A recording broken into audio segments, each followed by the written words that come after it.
aboard. It really was terrific. Speaking of terrific, two Hall of Famers here at Detroit basketball. President accounted for Zeke G. Hill. I'm with them. We've got a lot to get to here from coaches and players along the way here on Game Time, but let's start with Lopez. Zeke, you know this. I mean, even as stars, you got to have the others step up, and sometimes they got to give you one game in a series to get you there. This may be the one for the whole playoffs, but it's a big one, because he really helped will them to this win. Not only did he help will them to this win, but you got to give him credit for totally revamping his game. You know, he was an all-star as a post-up center in this league. And as the game changed, he had to develop a three-point shot. And not only did he develop it, but he became a deadly weapon for Milwaukee.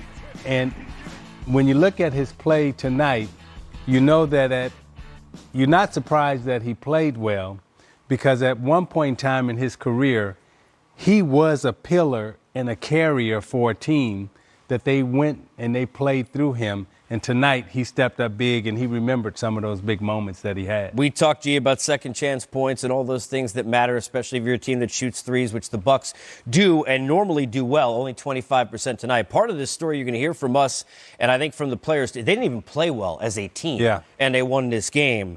But, G, you talk about Lopez, 4 blocks, 11 boards to go along with the 29 points, didn't turn the ball over, helped force a couple of turnovers, was good defensively. I mean, this is the kind of night you were looking for when you need some help and don't have that Giannis kind of a night, because for Giannis, kind of pedestrian, 7 of 16 with 24 points tonight. Yeah, you know, I think Lopez and his overall activity, I mean, obviously he hit some big shots, but as you said, offensive rebounding, block shots, his presence was felt all over the court.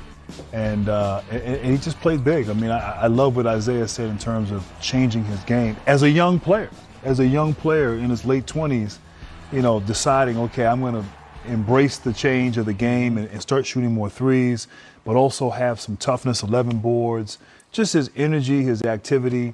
You said it best. He willed his team, and his team needed that because they were, you know, out of sorts, out of rhythm. The time off maybe hurt them a little bit. And I thought Toronto came out early with a sense of urgency and put together maybe their best first half of basketball collectively that I've seen in quite some time. But, you know, Brook Lopez, 5 guys in double figures. Eric Bledsoe almost was in double figures himself. It was a collective effort. It wasn't just, as you said, Giannis leading the way. The others stepped up and played big. Yeah. And that's what you expect at home. Yep. You know, on the road, you want your stars More to difficult. sort of come through for you. But at home, your bench player, your complementary players, you want them and expect them to play well, and they did here in Game 1. We'll have a lot more, but one more thing on the Bucks before I want to get to Kawhi. And obviously, we'll have the coaches intermittently. But when you sit there and you look at the Bucks, Middleton an all-star, Eric Bledsoe was right on that fringe of playing like an all-star. Those 3 players shot 14 of 40 from the floor, 2 of 15 from 3. There's no way if I told you those numbers, you would think before the game they'd win this game. And they won the game. And Lopez and Brogdon, really the 2 players that stand out.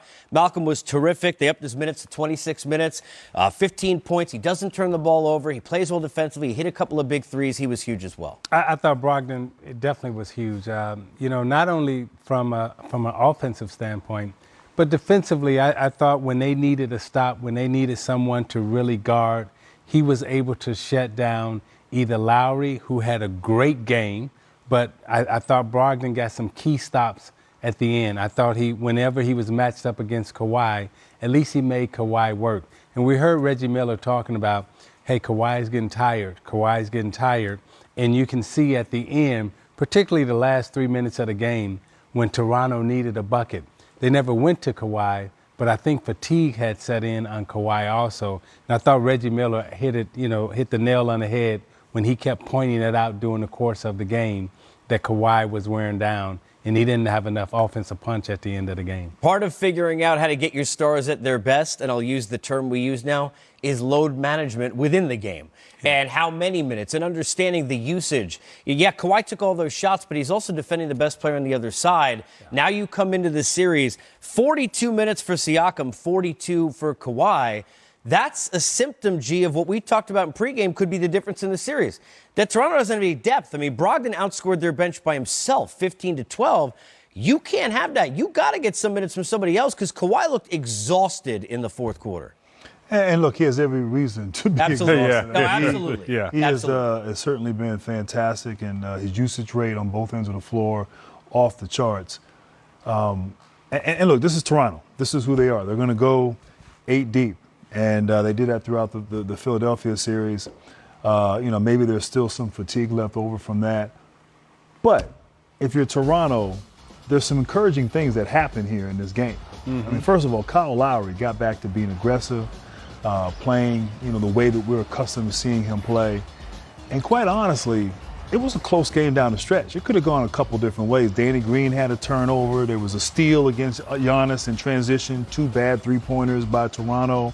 So, 8 points, but, there was a stretch there with about a minute and a half left where if Toronto executes a little bit better and maybe knocks down a shot here, they could have easily stole this game. But this is part, I want to follow and ask you about this, G, because that's part of it is I wrote down 1:10 to go. Raptors are down by 4. Giannis drives to the lane. We were all talking about it as it happened.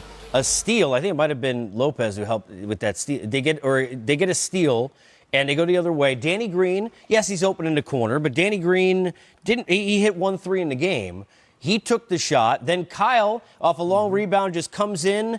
Deep shot, not really in rhythm, and you never get Kawhi the touch. Now, you got a 2-possession game with 1:10 to go.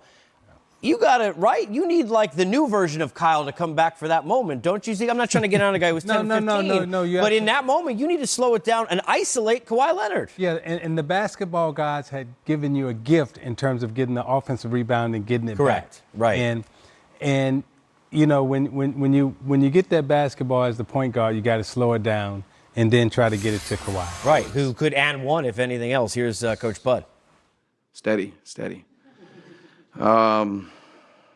I think we always talk about our defense. We start with it, and I think the way that the guys competed and got after it defensively in the second half, and particularly the fourth quarter, just stands out to me. And the depth, Malcolm coming off the bench and playing the way he did, and just all the different guys we get contributing, and then obviously, big game from Brook on both ends of the court, and we feel like we can get better.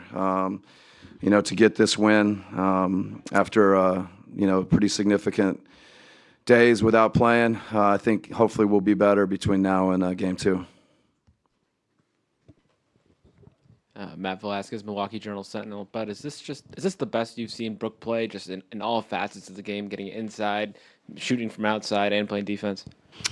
Yeah, I mean, the thing that does stand out is, the putbacks and the stuff around the basket, particularly in the first half. We were, kind of struggling for scoring and just anything offensively. And he was able to kind of manufacture a couple things. And obviously in the second half, the threes and the spread that he gives us. And then defensively, I thought, we'll look at the tape, but I thought he was there, several times in the fourth quarter.